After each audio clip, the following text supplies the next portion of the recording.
বাবা দোয়া করেছিলেন সন্তান যেন মসজিদে নববীর ইমাম হন। সন্তানের জন্য পিতার নেক দোয়া আল্লাহ কবুল করেছেন। সম্প্রতি মসজিদে হারাম এবং মসজিদে নববীর পরিচালনা পরিষদের প্রধান শায়েখ আব্দুর রহমান আস-সুদাইসের রাজকীয় আদেশে মসজিদে হারামের ইমাম হিসেবে নিয়োগ পেয়েছেন শায়েখ ওয়ালিদ আশ-শামসান। বিস্তারিত ডেস্ক রিপোর্টে। সন্তানের জন্য পিতামাতার দোয়ার চেয়ে মূল্যবান আর কিছুই নেই। হজরত ইব্রাহিম আলাইহিস সালাম যখন প্রাণপ্রিয় সন্তান ও স্ত্রীকে জনমানবহীন মরুভূমি মক্কার সাফা মারওয়া পাহাড়ের উপত্যকায় রেখে যান, তখন তাদের কল্যাণের জন্য দোয়া করেছিলেন। মহান আল্লাহ তখন ইব্রাহিম আলাইহিস সালামের দোয়া কবুল করেন। শাইখ ওয়ালিদ আশ-শামসানের কাবার ইমাম হিসেবে নিয়োগ পাওয়া যেন তারই প্রতিফলন।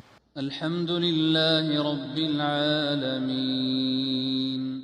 শাইখ ওয়ালিদের বাবা দোয়া করেছিলেন সন্তান যেন মসজিদে নববীর ইমাম হন।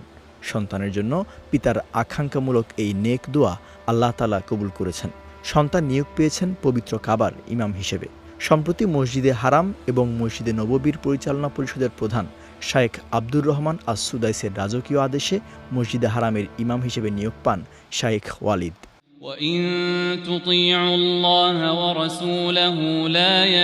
গত ৬ অক্টোবর ফজরের নামাজের ইমামতির মধ্য দিয়ে শাইখ ওয়ালিদ তার যাত্রা শুরু করেন। তবে আগে থেকে এই কাবা প্রাঙ্গণে ইমামতির অভিজ্ঞতা আছে তার।